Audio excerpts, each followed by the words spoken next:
So I kept calling up Larry Fields, and I kept saying, hey, look, I really want to get to the top of the New York Tower. He says, just the same. I said, yeah, but I have to know that. And it turns out they're not the same. On top of the New Jersey Tower, there's a whole family of peregrine falcons who live up there, who stand about this high, and they have their nests up there. They scare the living daylights out of you. You get up to the top of the thing, and these huge birds, eagle-sized birds, that are looking at you very suspiciously. And they've got their nests there, and in front of their nests are huge piles of pigeon bones, because they swoop down, get them a pigeon and bring them back all the time. And they aren't on top of the New York Tower. There's other things about it that are different that I won't bother you with. But so I kept saying to this guy, Larry Field, look, I want to do this. And he kept saying, okay, we'll do it, but the ESU has to be there. And I didn't want to betray my ignorance by asking, what the heck is the ESU? I said, oh, ESU, yes. Okay, we'll wait for the ESU. Finally, one day, he called me and said, look, can you be here tomorrow? I got the ESU. I said, yeah, I'll be there. I'll be there. Okay. When I arrived at the bridge offices that morning, I was surprised to encounter 4 officers in special gear waiting for me. Let's go, Lieutenant Richard Manelli said.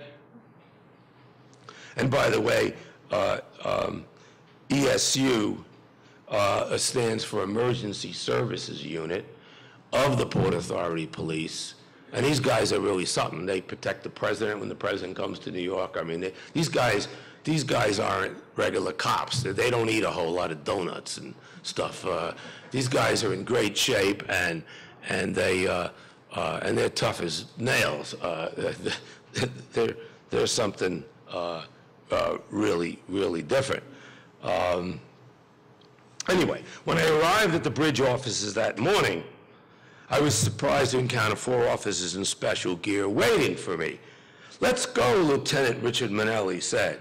And the 5 of us went outside and got into 2 of the special vehicles the ESU, Emergency Services Unit, I now learned, employs. These were more like Humvees than patrol cars, and inside each were heavy weapons. These men were not like other Port Authority police. They were more akin to Army Rangers or Navy SEALs. I kept wondering why 4 of these gentlemen were required to go along with me. I assumed we were going up in the elevator in the New York Tower as it did in the New Jersey Tower. All I needed, I had figured, was one ordinary person to go up with me in the elevators, not 4 guys who looked like a SWAT team. We drove onto the bridge heading east, and turning around at one of the places only available to official cars, pulled up on hash marks next to where the north barrel cables, and again, these huge cables, 2 on the north side, 2 on the south side, each of which have 26,000 single wires, which were strung across one by one. Inside, each one of them, 26,474 wires inside, and you stretch that whole thing out, you get halfway to the moon, you know. And we pulled up next to hash marks, on hash marks, next to where the north barrel cables were passing through the roadway en route to the New York anchorage. I thought we'd pull up by the tower. See, I mean, the tower's here. The cables are coming down. And on the upper surface, here's the tower. We're over here. We're not over here. I don't know why we're not over here. Okay. Before I could say anything, Sergeant Kevin Cottrell was outfitting me.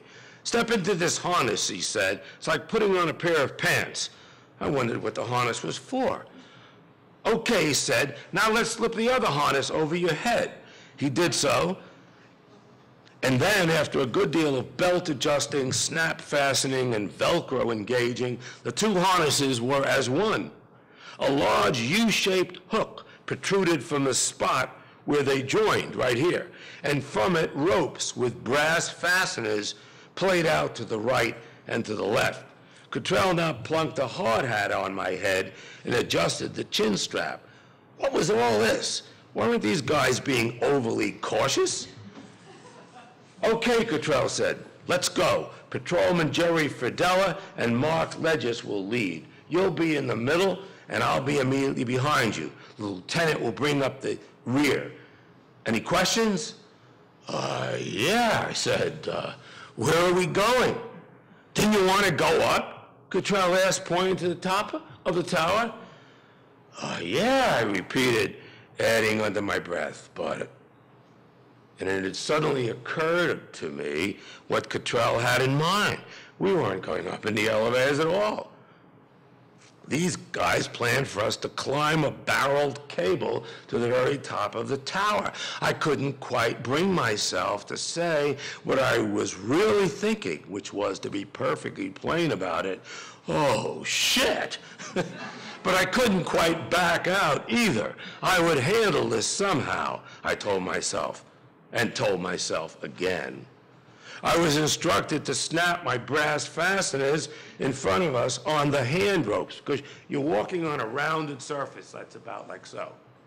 But there were also little 7/8 inch cables which run along the barrel cable, which you put your fasteners on.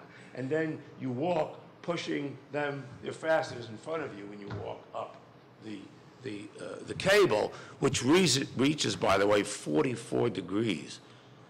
I mean, you're walking with your feet like this and your head's back here. It was like no other climbing I've ever experienced.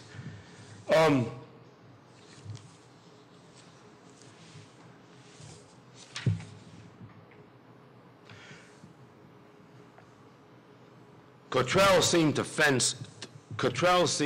to sense my fear. Mind over matter, he kept saying, mind over matter. If you find yourself freaking out, just say so and we won't continue. I thought about not continuing, but this would have entailed unhooking and turning around, which seemed almost as scary as just continuing up the barrel cable. I kept saying to myself, compartmentalize, Michael. I mean, what's the worst that can happen? Okay, I die. But if I don't die, this will be great material for the book. A short way along the barrel cable, we reached the first pair of steel stanchions that hold up the hand cables. Cottrell told me that if a climber ever slipped, the furthest he could slide down the barrel would be 50 feet before his brass fasteners hit the stanchion below and was abruptly halted. So every 50 feet there are these stanchions, little steel things coming up where your cable is held up, the little cables. What fun that would be, I thought, sliding 50 feet on your backside on a cable, hundreds of feet up in the air, and you'd probably slide the whole 50 because these stanchion points are the likeliest places to slip. At the stanchions, two suspender cables or stringers loop over the barrel cable and are bolted inside sleeves that are attached to the barrel. So you're not only walking on a rounded surface, when you reach these stanchions, it's a very bumpy surface because you have two cables coming up, one cable really coming up, and then they both descend and hold up the bridge surface. In other words, the big barrel cables is what the bridge is suspended from, and you have these thin cables that come down to hold up the bridge. By the way, when those cables are so strong that when they built the lower deck in '62, they did not have to do any more cabling. They just bolted the lower deck with cross ties of steel to the upper deck. And they even say that those cables could hold up a third deck, but obviously I don't think that's going to happen.